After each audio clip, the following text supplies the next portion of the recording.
कहानी की शुरुआत एक भयानक तूफान से जूझते हुए प्लेन से होती है, जहां हमारा मेन कैरेक्टर जिसका नाम चक था, वह शांति से बैठकर टॉयलेट कर रहा था कि तभी अचानक प्लेन का प्रेशर घटने लगा, जिससे टॉयलेट का दरवाजा खुल गया और कार्गो में आग लगकर एक खतरनाक विस्फोट हो गया। पायलट ने चक को सीट पर बिठाया क्योंकि समुद्र में इमरजेंसी लैंडिंग करनी थी। पायलट ने लाइफ राफ्ट देकर बेल्ट बांधने को कहा। प्लेन तेजी से नीचे गिरने लगा। अब प्लेन समुद्र से लगभग 3000 मीटर दूर था। तभी चक को पता चला कि उसकी गर्लफ्रेंड की दी हुई पॉकेट वॉच गिर गई है। पायलट ने लाइफ जैकेट पहनने को कहा, पर वह दाईं ओर थी। पॉकेट वॉच की वजह से जैक ने अपनी सीट बेल्ट खोल दी और लड़खड़ाते हुए उसे उठाने चला गया। लेकिन वॉच उठाते ही जैसे ही वह जैकेट लेने की कोशिश करने लगा, तभी प्लेन का एंगल बदलने के कारण वह हिल भी नहीं पाया। पायलट ने देखा कि वह अपनी सीट पर नहीं था, इसलिए उसने अपनी सेफ्टी बेल्ट खोल दी।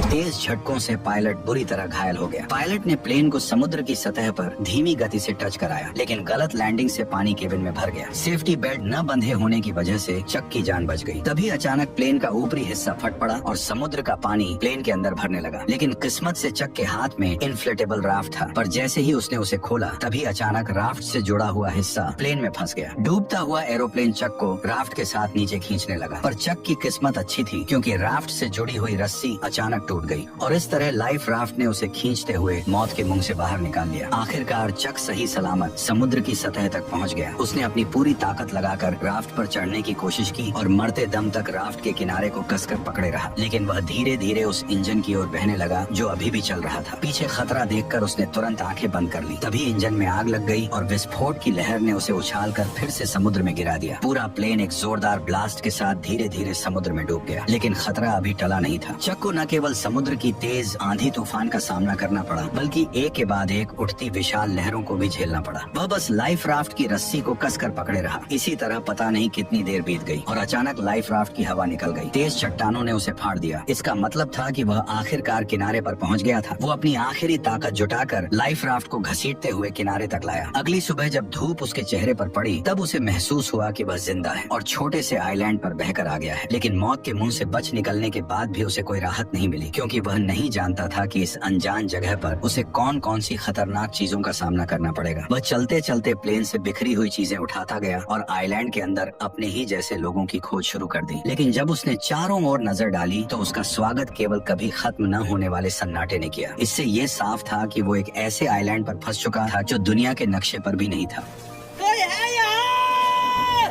यहाँ फंसकर मर न जाए, इसलिए उसने खुद को बचाने के लिए तरह तरह के उपाय सोचने शुरू कर दिए। लेकिन इस समय उसके पास समुद्र तट पर हेल्प का निशान लिखने के अलावा कोई कारगर तरीका नहीं था। जल्दी ही रात का अंधेरा छा गया और वह अब भी उम्मीद कर रहा था कि कोई गुजरती हुई नाव उसे देख ले। लेकिन जैसे जैसे रात होती गई, उसकी उम्मीदें भी धीरे धीरे चारों ओर के सन्नाटे की वजह से डर में बदलती गयी। वह जंगल के बेहद खतरनाक जीवों की आवाज सुनकर लगातार डर से कांपता रहा। अगले दिन उसने इकट्ठा की गई चीजों से एक काम चलाओ रेस्टिंग प्लेस बनाया और प्लेन से निकले सामान की जांच शुरू कर दी। अब उसके पास उसकी गर्लफ्रेंड द्वारा दी गई एक पॉकेट वॉच के अलावा और कुछ भी काम का नहीं बचा था। अपनी गर्लफ्रेंड के साथ बिताए पलों को सोचते हुए उसे इस प्लेन में आने का और भी ज्यादा पछतावा हुआ। दरअसल केली के बिजनेस ट्रिप पर जाने से पहले उसने चक को एक पॉकेट वॉच दी थी, ताकि क्रिसमस पर लौटते ही दोनों एक दूसरे से शादी कर लें। लेकिन एक अचानक हुई विमान दुर्घटना ने इस शादी को यहीं पर रोक दिया। जब उसके सभी फैमिली मेंबर यह मान चुके थे कि चक इस हादसे में मारा गया है, तब भी वह जिद के साथ जिंदा रहा। लेकिन इस सुनसान आइलैंड पर खाना पीना बहुत बड़ी मुसीबत बन गया था और चक कब तक टिक पाएगा यह भी किसी को नहीं पता था। उसने अपनी कंपनी के बहुत से पार्सल वापस इकट्ठा किए, लेकिन उसने उन्हें खोलने का फैसला नहीं किया, क्योंकि उसके लिए यह उसके काम की ईमानदारी थी। चाहे वह अनजान टापू पर ही क्यों न फंसा हो, पर वह अब भी ग्राहकों के भरोसे को तोड़ना नहीं चाहता था। कल जो उसने समुद्र तट पर हेल्प के साइन बनाए थे, वे भी समुद्र की लहरों से कब के मिट चुके थे। उसे कुछ खराब लकड़ियों का इस्तेमाल करके फिर से हेल्प लिखना पड़ा। धीरे धीरे चक के मन में जिंदा रहने की चाह और भी बढ़ती जा रही थी। उसे पता था कि अगर यहाँ से निकलना है तो हर हाल में जिंदा रहना होगा। लेकिन इस वीरान छोटे टापू पर सख्त नारियल के अलावा उसे खाने लायक कुछ भी नहीं मिला, और क्योंकि उसके पास नारियल खोलने का कोई औजार नहीं था, इसलिए नारियल खोलना भी उसके लिए बेहद मुश्किल काम बन गया था। फिर उसने एक धारदार पत्थर से आखिरकार नारियल को फोड़ दिया और उसके पानी का स्वाद लेने लगा, जो उस पल उसके लिए अमृत जैसा था। लेकिन वह केवल नारियल से संतुष्ट नहीं हुआ। चक ने पेट भरने के लिए इस छोटे से टापू के अन्य हिस्सों की भी खोज करने का फैसला किया। वह यहाँ की सबसे ऊंची चोटी पर चढ़कर सब कुछ देखना चाहता था, लेकिन नुकीले पहाड़ी पत्थरों ने उसकी राह मुश्किल कर दी। इसलिए उसने पत्थर से अपनी पैंट का कपड़ा काटा, उसमें पत्ते मिलाए और एक जोड़ी जूते बना लिए। लेकिन जब वह पहाड़ की चोटी पर पहुंचा तब उसे पता चला कि यह सचमुच एक सुनसान टापू ही है। चारों ओर दूर दूर तक फैला समुद्र था, लेकिन उसके अलावा कोई और इंसान नजर नहीं आ रहा था। जब वह निराश होकर सोच रहा था कि आखिर वो कैसे अपनी जान बचा सकता है, तभी दूर एक अजीब सी चीज ने उसका ध्यान खींचा। वह बिना सोचे समझे उस चीज की ओर दौड़ पड़ा। उसे लगा था कि वह भी उसी की तरह जिंदा बचने वाला कोई पायलट है, लेकिन जब चक ने उस पायलट को पलट कर देखा तो पाया कि वह तो काफी समय पहले ही मर चुका था। दुखी मन से उसने पायलट की लाश को आइलैंड पर घसीट लिया और उसके पास से कुछ काम की चीजें इकट्ठा करने लगा। उसने एक जोड़ी अभी भी पहनने लायक जूते, एक टॉर्च जो अब भी जल सकती थी और एक बेकार हो चुका बटुआ अपने पास रख लिया। इसके बाद उसने पायलट के लिए एक कब्र खोदी और उसकी लाश को उसमें दफना दिया और उसकी मरने की तारीख एक चट्टान पर लिख दी। शाम के समय चक समुद्र तट पर बैठा अपने जूतों को निहार रहा था। उसके मन में एक अजीब सी उदासी थी। उसे लगा कि शायद अगली बार जो उस कब्र में लेटा होगा वह खुद ही होगा। इसे वजह से रात में चक सो नहीं सका। उसे समझ आ गया था कि अगर वह ऐसे ही हाथ पर हाथ रखे बैठा रहा तो उसका मरना तय है। इसलिए अगले दिन उसने जंगल में जिंदा रहने की कला सीखी। उसने पेड़ों की पत्तियों पर जमी ओस को इकट्ठा कर नारियल के खोल में जमा किया, क्योंकि उसे पीने के लिए साफ पानी चाहिए था। उसने लकड़ी की छड़ी को नुकीला कर मछलियों को पकड़ने का भाला बनाया। भले ही यह सब बेवकूफी भरा था, पर इस लगातार कोशिश ने उसे निराश नहीं होने दिया। उसी रात टॉयलेट करते वक्त उसने एक रोशनी देखी। वह जोर से चिल्लाया ताकि उस नाव का ध्यान खींच सके। उसे लगा जैसे उसे अब और यहाँ रहना नहीं पड़ेगा। उसने टॉर्च से संकेत दिया कि कोई उसे देख ले, लेकिन दूरी ज्यादा होने की वजह से यह हल्की सी रोशनी किसी काम की नहीं थी। जैसे जैसे वह रोशनी उसकी नजरों से धीरे धीरे ओझल होती गई, उसका दिल गुस्से और बेबसी से भर गया। इसलिए अगली सुबह सूरज निकलते ही वह बेसब्री से फटी राफ्ट लेकर उस जहाज की दिशा में बढ़ चला, क्योंकि यह उसके कई हफ्तों की कोशिशों के बाद मिली एकमात्र बच निकलने की उम्मीद थी। वह इसे यूं ही खोने को हरगिज तैयार नहीं था। हालांकि वह जैसे तैसे समुद्र को पार करना चाहता था, लेकिन वह बार बार लहरों की मार के आगे हार जाता था। उसने अनगिनत बार हिम्मत दिखाई, लेकिन हर बार समुद्र की लहरों ने उसे पीछे धकेल दिया। लेकिन फिर भी वह हार मानने को तैयार नहीं था। उसने बहुत कोशिश की, लेकिन आखिरकार समुद्र की लहरों ने उसे अपने अंदर समा लिया। पानी के अंदर पहुंचते ही अचानक उसकी जांघ एक नुकीले समुद्री पत्थर से टकरा गई और एक तेज दर्द ने चक की जांघ को खूनम खून कर दिया। इस वक्त उसमें अब और आगे बढ़ने की ताकत नहीं बची थी। वह बस टूटी फूटी राफ्ट को घसीटते हुए बुरी हालत में किनारे लौट आया। शाम के समय अचानक आसमान में तेज आंधी और मूसलाधार बारिश शुरू हो गई, जिससे पहले से ही घायल चक की मुसीबतें और बढ़ गईं। वह राफ्ट की मदद से केवल कंपनी के सामानों को ही ढक सका। फिर वो बारिश से बचने के लिए खून से बहती टांग के साथ कोई और जगह ढूंढने लगा। तभी उसे एक छोटी सी गुफा मिल गई और खुद को होश में रखने के लिए उसने कुछ घूंट गंदा बारिश का पानी पी लिया। लगभग पूरी तरह थक जाने के साथ उसका घायल शरीर अब और सहन नहीं कर सका और वह जमीन पर बेहोश हो गया। उसके पीछे रखी टॉर्च की बैटरी खत्म होते ही वो भी अंधेरे में डूब गई। अगले दिन चक फिर से तेज दर्द के साथ जागा। उसकी टांग के घाव में कीड़े लगने के लक्षण दिखाई दे रहे थे। इस सुनसान जगह पर अगर इसका इलाज न हुआ तो उसे और भी बड़े खतरे का सामना करना पड़ेगा। जिंदा रहने की थोड़ी सी भी उम्मीद पाने के लिए उसे अपने मन की जिद छोड़नी पड़ी और उसने उन पार्सलों को खोलने का फैसला किया। पैकेजों में उसे एक दर्जन वीडियो टेप, एक गिफ्ट की तरह सजाया गया वॉलीबॉल, एक सुंदर महिला की लंबी ड्रेस और सबसे स्टाइलिश दिखने वाली एक जोड़ी स्केट्स मिले। लेकिन आखिरी पार्सल को उसने खोलने का फैसला नहीं किया। शायद इसलिए कि वह निराश नहीं होना चाहता था, या शायद इसलिए कि वह अपने लिए एक उम्मीद बचाकर रखना चाहता था। उसने पार्सल की पैकिंग में इस्तेमाल हुए फोम को अपने घाव पर लगाया। फिर जूतों के फीते खोलकर उसने उनसे काम चलाऊ पट्टी बांध ली। जूतों के ब्लेड उसके सबसे काम आने वाले औजार बन गए और लंबी ड्रेस की काली जाली से उसने एक आसान मछली पकड़ने का जाल बना लिया। मछली पकड़ने के औजार की मदद से कई दिनों बाद वह आखिरकार पहली बार पेट भर खाना खा सका। कच्चा खाना निगलना मुश्किल ना हो, इसके लिए चक ने लकड़ी रगड़कर आग जलाने का फैसला किया। लेकिन भले ही उसने सुबह से लेकर शाम तक और फिर शाम से लेकर अगली सुबह तक लगातार कोशिश की, पर फिर भी उसके मन में जो छोटी सी चिंगारी थी वह उसकी उम्मीद के मुताबिक आग नहीं बन सकी। जब उसके दोनों हाथ रगड़ते रगड़ते छिल गए तब उनसे ताजा खून बहने लगा, जिससे चक का गुस्सा फुट पड़ा।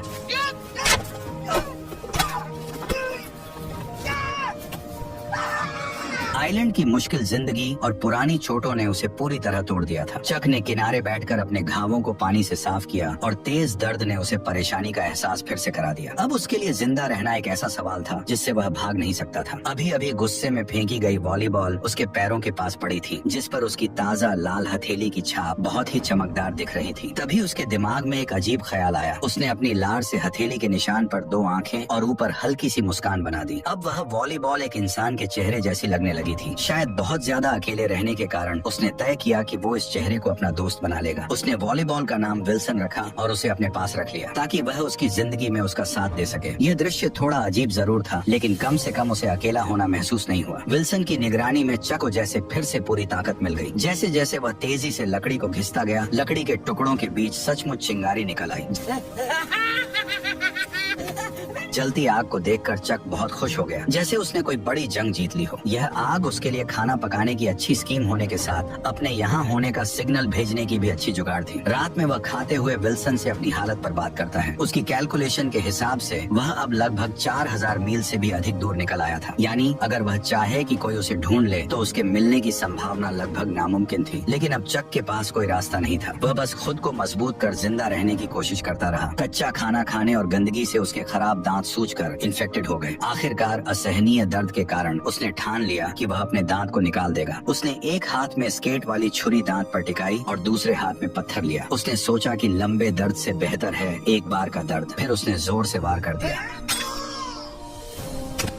जंगल में जिंदा रहने में एक्सपर्ट होने के बाद भी उसकी आंखों में अब वह चमक नहीं रही थी। 4 सालों के अंदर चक अब एक जंगली आदमी बन गया था। हालांकि मछली पकड़ने में माहिर होने से उसे मांस की कमी नहीं थी, लेकिन उसकी आंखों में पहले जैसी जीने की गुंजाइश गायब हो चुकी थी। अब वह बच निकलने की कोई उम्मीद नहीं रखता था और हर दिन का जिंदा रहना बस उसकी अकेलेपन का एक और दिन था। पर कुछ समय बाद उसे चट्टान के किनारे से एक टिन का टुकड़ा मिला और वो उसे समुद्र तट पर ले आया। लेकिन जैसे ही समुद्री हवा ने उस टिन के टुकड़े को गिरा दिया, तभी अचानक उसके दिमाग एक आइडिया में आया। अगर वह इसका इस्तेमाल समुद्र की लहरों को चीरने के लिए कर सके तो शायद सच में उसके पास इस जगह से निकलने का मौका हो सकता है। ये आइडिया आते ही उसने एक पल और इंतजार नहीं किया। उसे इस सुनसान टापू पर से जल्द निकलना था। चक तुरंत हरकत में आ गया। सबसे पहले उसे एक नाव बनानी थी। उसने बहुत सारी टहनियां इकट्ठा की और उन्हें एक साथ रखा। फिर जंगली रस्सियों का इस्तेमाल किया और सबको एक साथ बांध दिया। यहाँ तक कि बेकार वीडियो टेप को भी रस्सी बना लिया। अब चक की मेंटल स्टेट बिगड़ने लगी थी। उसे लगने लगा कि विल्सन उसे देख रहा है और उसे जाने नहीं देना चाहता। इसी वजह से उस रात वह विल्सन से झगड़ पड़ा। मैं अपनी पूरी जिंदगी तुमसे बात नहीं कर सकता। सुना तुमने 2 टके के वॉलीबॉल। फिर उसने गुस्से में अपने 4 साल पुराने दोस्त को एक लात मारकर दूर फेंक दिया। लेकिन जब वह कुछ देर बाद शांत हुआ तो उसे अपने दोस्त विल्सन के लिए गहरा पछतावा हुआ। इसलिए वह रात के अंधेरे में विल्सन को ढूंढने निकल पड़ा और प्यार से उसके चेहरे पर फिर से रंग लगा दिया। हर दिन इसी तरह बीतता गया और चक की लकड़ी की नाव भी बनकर तैयार हो गई। उसने जाने के लिए सारी चीजें तैयार कर ली थी। अब बस सही दिशा की हवा का इंतजार था ताकि वह अपनी नाव को समुद्र में उतार सके। उसने अपने यहाँ फंसे होने का साइन भी छोड़ दिया था। उसने 10,500 से भी ज्यादा दिनों तक इस बेरहम टापू पर फंसे रहने का वर्ल्ड रिकॉर्ड बना दिया था। जब वह आखिरी अक्षर उकेर रहा था तभी अचानक हवा उस दिशा में चलने लगी जहाँ चक चाहता था। उसने एक्साइटेड होकर नाव को समुद्र की ओर धकेल दिया और फिर अपने पुराने दोस्त विल्सन के साथ जिंदगी खोजने की ओर निकल पड़ा। समुद्र की लहरें अब भी वैसी ही थी, लेकिन वे उसे घर लौटने से रोक नहीं सकी। झील की लहरों की तरह समुद्र की हर एक लहर लगभग उसे डुबो ही देती थी, लेकिन वो अपनी कोशिशों से लहर को चीरता चला गया। हर बार जब वह मौत के मुंह से बच निकलता तो उसके भीतर से बाहर निकलने की खुशी और भी बढ़ जाती। जब चक ने पीछे मुड़कर उस छोटे से टापू को देखा जिसने उसे 4 साल तक कैद रखा था, तब उस पल में चक के दिल में एक अजीब सी फीलिंग थी। अगर उसने इस कठिनाई का सामना करने की जिद न की होती तो शायद आज भी वह अकेलेपन से भरी जिंदगी जी रहा होता। हालांकि उसकी जंग अभी बस शुरू ही हुई थी। उसे पता नहीं था कि आगे जो खतरे उसका इंतजार कर रहे हैं वे उसके लिए सबसे घातक चुनौती साबित होंगे। ठीक उसी वक्त जब उसे लगा कि वह इसी तरह बहते बहते इंसानों की बस्ती तक पहुंच जाएगा, तभी एक और भीषण तूफान ने उसे झकझोर दिया। उस रात तेज बारिश में आंखें खोलना नामुमकिन था। वह नाव को पकड़े लहरों के बीच लाचार पड़ा रहा और हमलों को सहता रहा। यह उसके लिए सबसे कठिन रात थी। वह बेबस था और सब कुछ भगवान पर छोड़ चुका था। अच्छी बात यह रही कि चक किस्मत वाला था। उस रात की भीषण आंधी तूफान भी उसे अपने साथ नहीं ले जा सकी, लेकिन उसकी नाव को भारी नुकसान पहुंचा था। और सबसे अहम बात यह थी कि उसका पुराना दोस्त भी रस्सी ढीली हो जाने के कारण नाव से अलग हो चुका था। जब उसे इसका एहसास हुआ तब तक विल्सन समुद्र की लहरों के साथ बहुत दूर बह चुका था। वह उसका इकलौता साथी था जिससे वह दिल की बातें करता था। भले ही वह सिर्फ एक वॉलीबॉल था, लेकिन वही उसका एकमात्र सहारा था। वह सब कुछ भूलकर समुद्र में कूद पड़ा और उसे बचाने की कोशिश करने लगा, लेकिन दूरी बहुत ज्यादा थी और गहरा समुद्र उसे बार बार डरा रहा था। एक तरफ उसकी जान बचाने वाली नाव थी और दूसरी तरफ उसका 4 साल का सहारा विल्सन। लेकिन अब उसके पास कोई और चारा नहीं था। वह बस अपनी आंखों के सामने अपने पुराने दोस्त को दूर जाते हुए देखता रहा। मुझे माफ कर देना।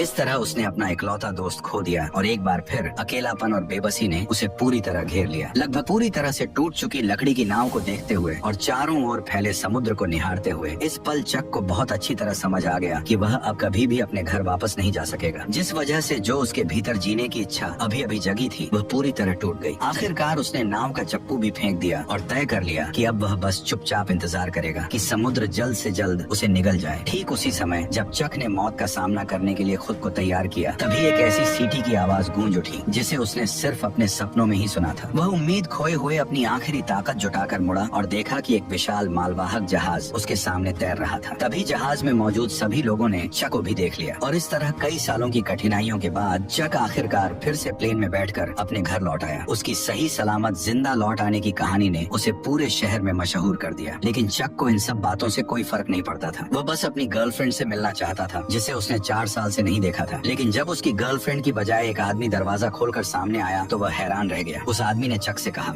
मैं केली का हस्बैंड हूँ, जेरी लवेट।